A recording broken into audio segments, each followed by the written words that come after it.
But among all of the failures and all of the fuck ups of last night, by far to me, Jared Goff topped that list last night. uh, Jared Goff was inaccurate. Uh, he was not avoiding blitzers as they were coming into the pocket, but by no means necessary. Just take it. He was clearly rattled. He was throwing ducks into the ground. He was throwing balls behind people. Hell, sometimes he was throwing the ball to nobody at all. And, and he just had a bad game, man. And I've heard all the talk, and people like to take things to the extreme and say that just because you say that Jared Goff had a bad game, you're saying that you need to get rid of him. He's not the answer. I've said on the show many a times that Jared Goff has two bad games a year. And this was one of them this year.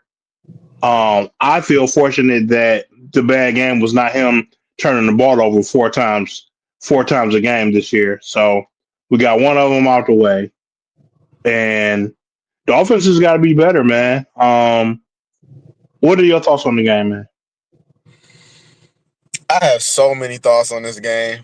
So so many thoughts. But I guess the best place to start would be with your number one, which is not my number one at all, and that's Jared Goff. The first, the first thing I would ask you is if you came to me and said, Marcus, I need you to build me a house. And I said, Bruce, but I don't. You said, Marcus, stop. I need you to build me a house. I don't have enough money to hire these people. Da da da da da. I just need you to do it. You are the only person I can turn to. So I say, all right, Bruce, you my dog. I got you, man. I'm gonna give it my best shot. And I go out there and I build you a house and you open the door and that bitch collapses. Now let me ask you, who are you blaming in that situation? Me, because I didn't give you the tools you needed to build a house. You didn't give me the tools. You put me in a situation where I told you I don't know how to build a house. And you just said, no, go out there. I need you to build this house. And to make it more realistic, you gave me money. So I said, hey, I'll do the best I could do. And that to me, man, is Jared Goff last night.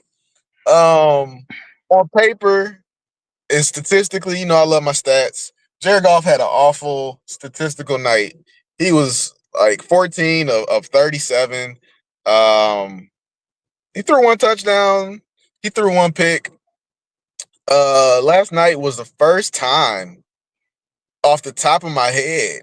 Like even when even when he had his bad games last year, primarily the Commanders game, even in those games, he still held a level of poise. you know, he always went back out there and there was a level of poise about him. Last night was the first night in my memory that I can think of that Jared Goff he was broken. The Eagles broke Jared Goff. They hit him, they rushed him, they pressured him. Um he was broken. Like it all the light bulb came on to me when he threw a pass, and it was an easy pass. And I don't know if he short armed it or overthrew it. I don't even remember what he did, but I'm like, this guy is broken. But all that being said, Dennis Green famously said the Bears are who we thought they were. Jared Goff is who we thought he was. Why would I get mad at Jared Goff when the man had absolutely no protection? The offensive line did nothing to protect him. Dan Campbell took over play calling and it was supposed to be this remedy for the woes that the offense was going through. All all Dan Campbell did was put Jared Goff back there 37 times to take all types of gunfire and shots and hits. I mean, Jared Goff, if you, I've always said it. If you ask Jared Goff to do a little, he will give you a lot. And if you ask him to do a lot, he's gonna give you a little. So I can't be mad at, like, when I think of being mad at Jared Goff, I think of I'd rather be mad at Dan Campbell. I'd rather be mad at Brad Holmes. I'd rather be mad at the receivers, the offensive line. Like, I can think of like 5 people I'm more so mad at than Jared Goff. Jared Goff just went out there and he did what he does. And Jared Goff has told you, if you don't protect me, I'm gonna play like shit. Nah, man. Nah. I'm not accepting that. Jared Goff was the leader of the team. Jared Goff is the reason we didn't make it to the Super Bowl last year. Jared Goff has got to take some. He's got to take some. He's got to take the heat for this, man. You know what I'm saying? Um, hey, hey, man. This man is 6'4", and for some reason he couldn't get the ball past the line of scrimmage. We had what, like 8 batted balls last night.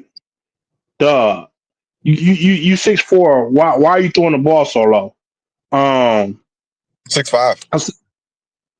yeah. I seen this man. I seen the man. To your credit, the blitz was coming. I seen David Montgomery pick up the blitz. Now David Montgomery did get pushed back, but he picked up the blitz. But he kind of got backed up into Jared Goff just a little bit. You know what I'm saying? I, there Montgomery arm might have touched Goff, and Goff said, "Ah," and he went down. Like, come on, man. Like, dog. We lost about how much last night? We lost about 7 points, right? Yeah. Oh, not to mention that he missed Brock Wright wide open underneath, burnt his man. Brock, if you can believe this, Brock Wright burnt his man wide open underneath, and he forces the ball to a covered St. Brown in the back of the end zone when the guy is running right across your face. Threw it over his head to St. Brown in the background, man.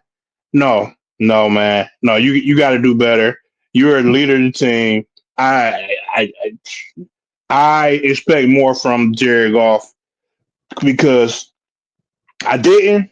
I didn't expect much from Jared Goff in the beginning. If this was 3 years ago, I would have been like, of course, it's Jared Goff. But over the years, people was pounding over my head. No, y'all just hating on Jared Goff. You hating on Jared Goff, and Jared Goff made his improvements, and he made me accept him as the leader of this team.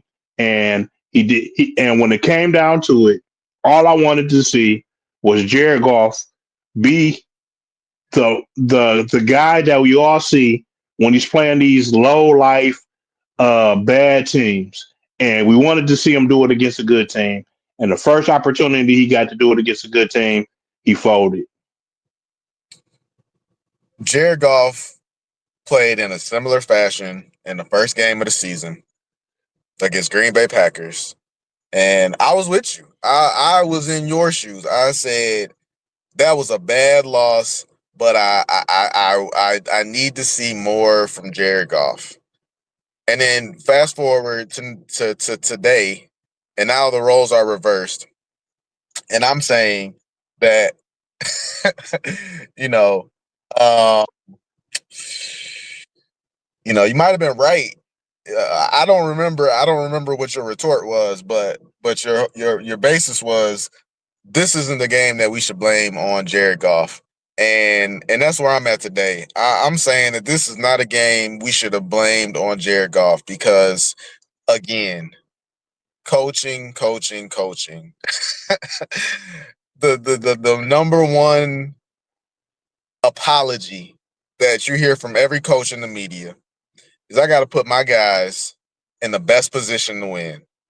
Dropping Jared Goff back 37 times is not the best way to win. And mind you, it wasn't even, if it was 30, if you drop Jared Goff back 37 times and the final score was Washington Commanders, 24-45 or something like that.